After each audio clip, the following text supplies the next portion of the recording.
You wake up, check your phone for a second, and suddenly it's 30 minutes later. You sit down to work, open your laptop, and somehow end up inside 3 tabs, 2 chats, and a half-written email before you even touch the important thing. You're not lazy, and you're not stupid, you're just living in an environment that constantly slices your attention into small, useless pieces.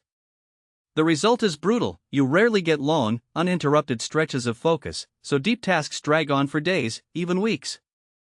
In this lesson, we're going to fix that by building one powerful tool, a 90-minute deep work block anchored in Stoic focus. By the time we're done, you'll know how to set up a distraction-proof environment, how to use a simple 3Q start ritual to get your brain into work mode on demand, and how to use a shutdown scorecard to track your progress and make improvement automatic. You'll go from I can't stay focused for 5 minutes to I reliably protect one deep block every day. Stay with me until the very end, and while you're here, hit like, tap subscribe, and share your thoughts in the comments. The Stoics lived in noisy, political cities, not silent monasteries. Marcus Aurelius wrote his notes to himself while running an empire. Seneca worked inside Roman high society. Epictetus taught in a busy school. They all dealt with interruptions, temptations, and drama. What they trained, again and again, was the ability to choose what deserved their attention and to ignore the rest. As Marcus notes in Meditations 5.20, the work of a human being is to do the task in front of them with justice, honesty, and full attention without being dragged around by every impulse. That's the spirit behind the 90-minute deep work block. It's not about becoming a machine. It's about building a small, protected island of seriousness inside a chaotic day. 90 minutes is long enough to enter deep focus but short enough to fit into real life in the US or Canada, with work, kids, commutes, and bills. Here's how we'll move through this. First, we'll decide exactly where your daily 90-minute block lives and protect it on your calendar like an appointment you cannot casually break. Next, we'll create a distraction-proof setup, physical and digital changes that make it easier to stay in the block than to escape it. Then, we'll build your 3Q start ritual so your brain learns, when these 3 things happen, we focus now. After that, we'll handle internal noise, racing thoughts, urges to check your phone, anxiety about notifications using simple ideas drawn from Stoic thinking. Finally, we'll end with a shutdown scorecard and a real-life story so you can see how all of this plays out in a normal North American workday. Educational content inspired by classical Stoic texts. Not medical, psychological, or legal advice. The first move is simple but non-negotiable. Choose one specific 90-minute block in your day and treat it like a serious appointment. You're not hoping to find time, you're reserving it in advance. This matters because deep work is fragile. If your most important work has to fight for leftover scraps of time, it will lose to email, errands, and other people's requests almost every time. This works because the brain respects what you formalize. When something is on your calendar with a clear start and end, it becomes real. You start to plan around it. You're less likely to say yes to random invitations or calls that collide with it. Psychologically, you're shifting from I'll work when I feel like it to I work deeply at this specific time. You're also giving your brain a predictable rhythm. Over a few weeks, that time of day becomes associated with focus instead of chaos. Here's the script you can use when scheduling. From 8:30 to 10 o'clock every weekday, I'm booked for deep work. That block is reserved for one important task only, no meetings, no calls, and no errands. You can write it directly into your Google Calendar or physical planner, and if needed, you can say to others, I'm already booked at that time, can we do 10:30 instead? Imagine you live in Toronto and work remotely for a US company. Your manager tends to ping you on Slack at random times. You usually wake up around 7:30, scroll your phone, and then slowly drift into work by 9:30, answering messages and emails until lunchtime. After that, you feel behind, so you multitask in panic mode. Instead, you decide your deep work block will be 8:30 to 10 o'clock every weekday. You set a recurring calendar event labeled Deep Work, No Meetings. You turn off meeting availability in that window. When a colleague tries to book a call, the scheduling tool suggests times after 10 o'clock. You now wake up, do your quick morning routine, and by 8:30 you're sitting down, ready for 90 protected minutes. Over a week, everyone around you learns that you're simply unavailable at that time, just like if you were in a physical meeting. Tiny action: today, Open your calendar and block one 90-minute window in the next 24 hours as deep work time. Give it a clear name, and protect it like an appointment with someone you deeply respect. Once the time is protected, the next move is to design the space and devices around that block so distraction becomes the difficult option, not the default one. You change your environment so the path of least resistance leads into focus, not out of it. This matters because willpower alone is unreliable. If your phone is buzzing, your email is open, and notifications are popping up, you're fighting an uphill battle every minute. This works because small friction changes add up. When you make it physically annoying to distract yourself and physically easy to keep working, you conserve mental energy. Behavior science shows that we follow default settings more than we'd like to admit. Turning off certain notifications, closing specific apps, and arranging your workspace reduces the number of decisions your brain has to make while working. That frees your attention for the task itself. Here's the script you can use with yourself before the block. For the next 90 minutes, my phone is on Do Not Disturb, my notifications are off, only one work tab is open, and anything non-essential is out of sight. You can even say it quietly as you set things up, anchoring the behavior with the words.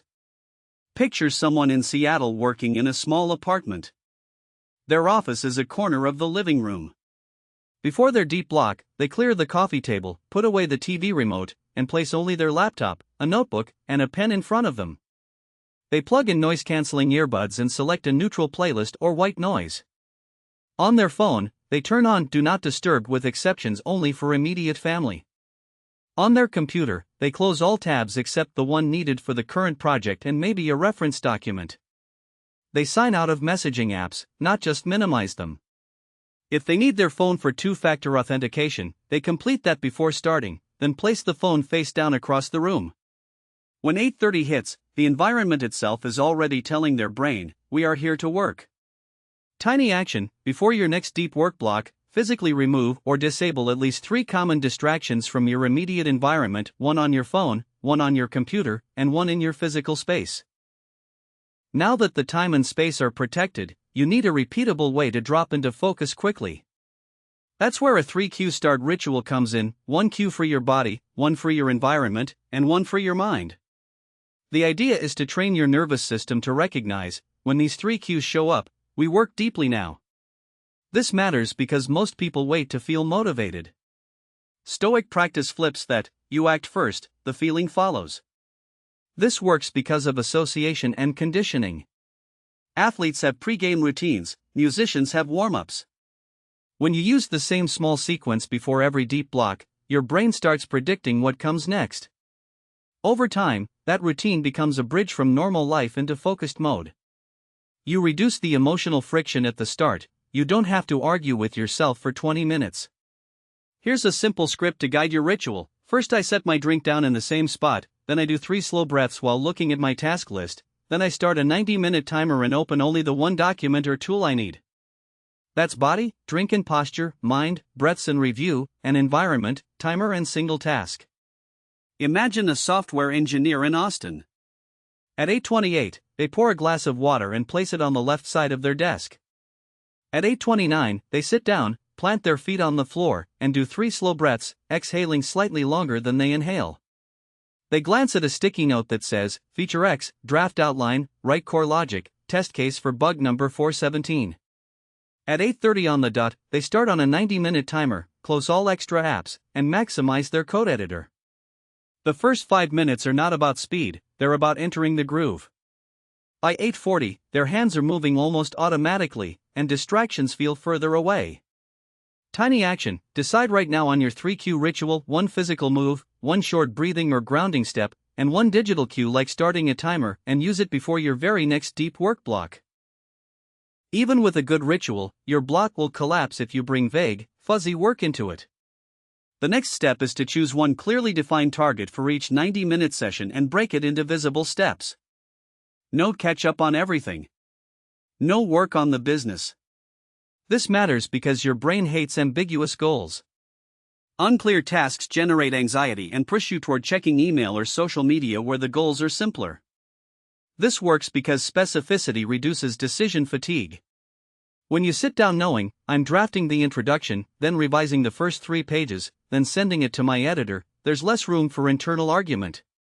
You also get more chances to feel small wins. Each step you complete gives your brain a hit of satisfaction, making it easier to stay in the block. Here's the script you can write on a sticky note before starting. During this 90-minute block, my single target is X. The steps are A, B, C in that order. You can add anything that doesn't serve this target waits until after the block. Picture a freelance designer in Chicago working on a client presentation. Usually they would open the slide deck, get overwhelmed, and bounce between layout, colors, and email. Now, before their deep block, they define the target, rough draft of slides 1 to 10. They list steps: 1. Outline slide titles, 2. Drop in placeholder images, 3. Write bullet text for each slide. They put this note where they can see it. During the block, whenever their mind wanders to checking new messages or redesigning slide 17, they glance at the note and return to the current step. They finish the 10th slide right as the timer ends. The presentation isn't perfect yet, but the core is done, and they know exactly what tomorrow's block will handle. Tiny action: 5 minutes before your next deep work block, write a 1-sentence target in 3 microsteps on paper and keep it visible the entire session. Even with a clear target, internal distractions will show up: sudden urges to check your phone, random worries about bills, flashes of "what if I forget this other task?" If you don't know how to handle these impressions, they will slowly erode your focus from the inside.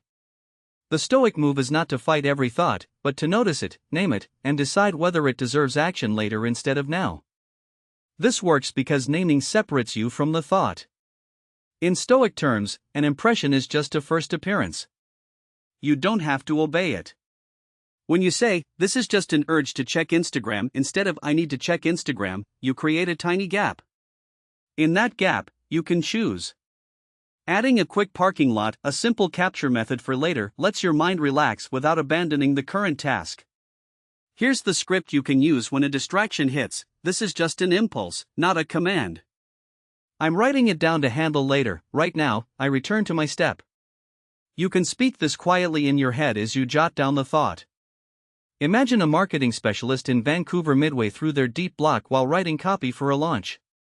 At minute 35, a thought pops up: did I pay my credit card bill? Then another: I should check our Instagram DMs, there might be customer questions. Instead of following each thought, they keep a small notepad next to them labeled later. They quickly write: check CC bill, review IG DMs after block. They remind themselves, these are just impressions, they can wait. The anxiety drops because their brain trusts that the items are captured. They keep typing. When the timer ends, they take 5 minutes to handle or schedule the items on the later list. Tiny action: place a dedicated later note or digital document next to you during your next deep work block, and every time a non-urgent thought appears, capture it there instead of acting on it immediately. External interruptions can be just as destructive as internal ones. Messages, calls, kids, roommates, coworkers, they can shatter your block if expectations aren't managed.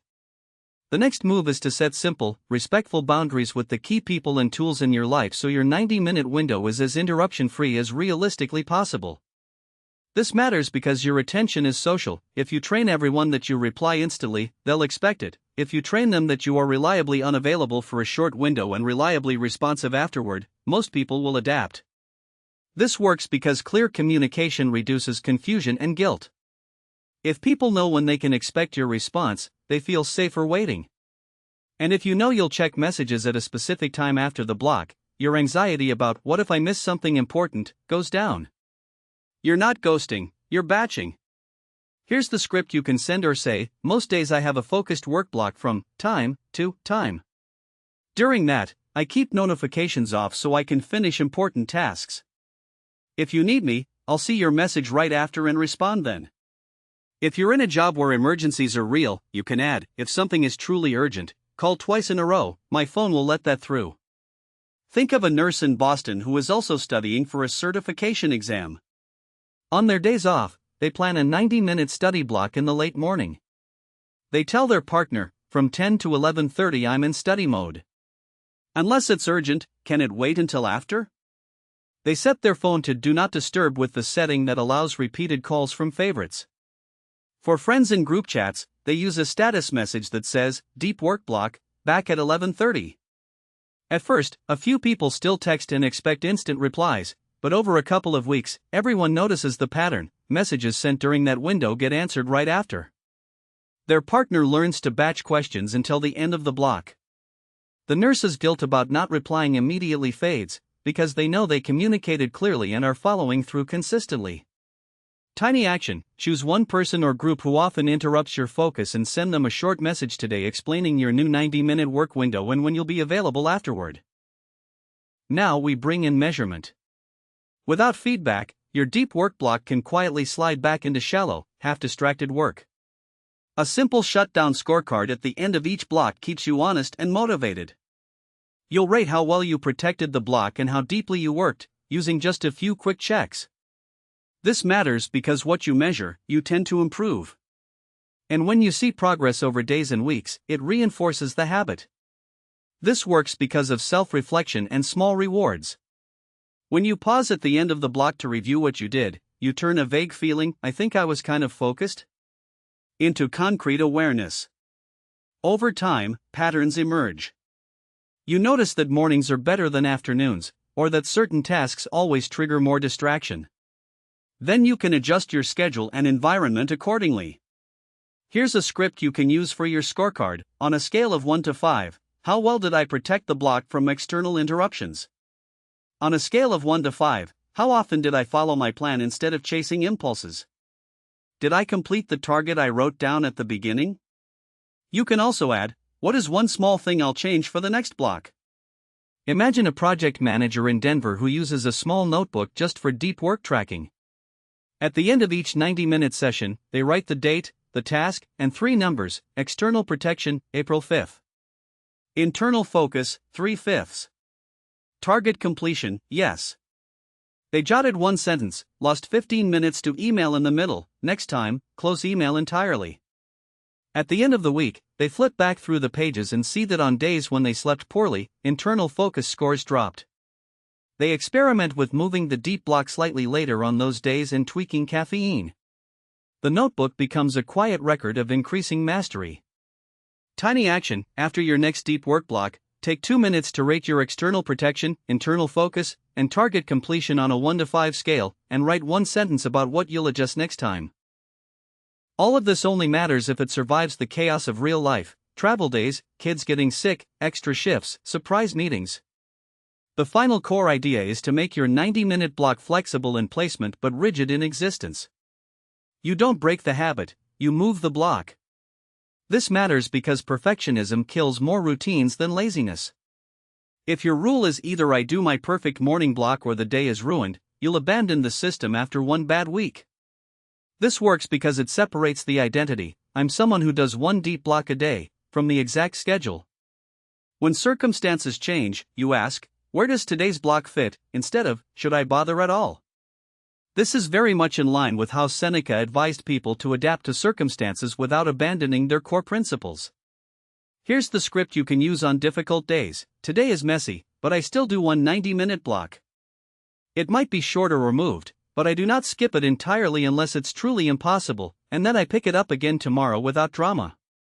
You're giving yourself a firm standard with compassionate flexibility. Imagine a parent in New York working a hybrid corporate job. Their usual deep block is 6 to 7:30 in the morning before the house wakes up. One week, their toddler gets sick, and nights are rough. Mornings become unpredictable. Instead of abandoning the habit, they decide that on those days, the block moves to 1 to 2:30 while the child naps and a relative watches the house, or to early evening if needed.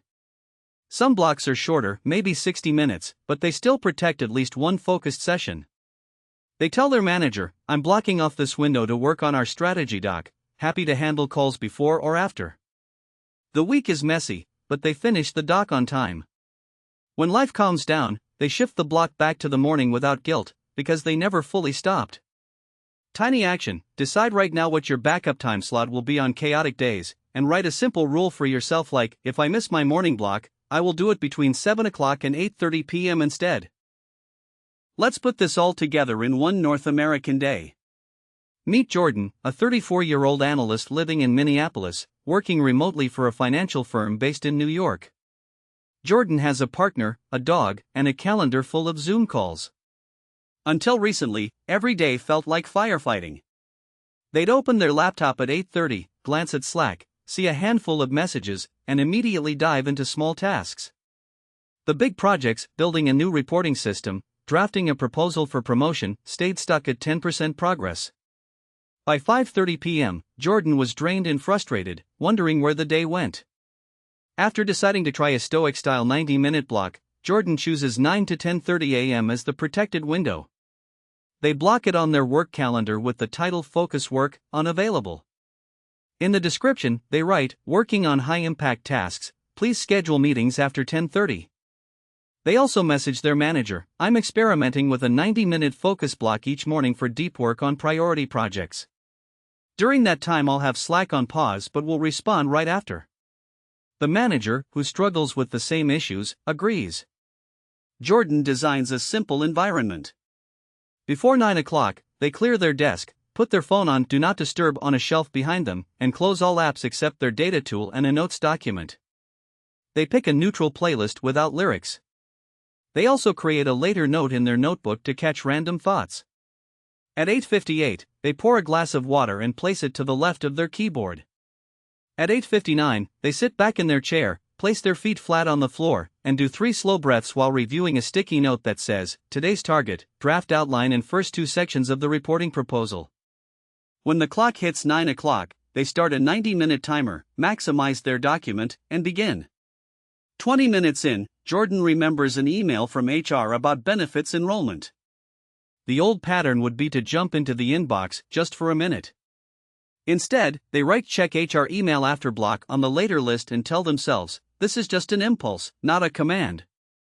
10 minutes later, their partner walks into the room, starts to ask a question, then sees a small sticker on the doorframe that says, "Focus block 9 to 10:30, back soon," and silently backs out. Jordan smiles, finishes their current sentence, and keeps going. At 10:25, Jordan finishes the second section of the proposal and spends the final few minutes rereading it for obvious errors. When the timer rings at 10:30, they stop, even though part of them wants to keep going. They open their notebook and fill in their shutdown scorecard: external protection, 5 out of 5, no interruptions. Internal focus, 4/5, 2 urges, both parked. Target completion, yes. Under next time, they write, outline step took longer than expected, start with bullet points even rougher. Then they stand up, stretch, and check Slack and email, responding to messages that came in during the block.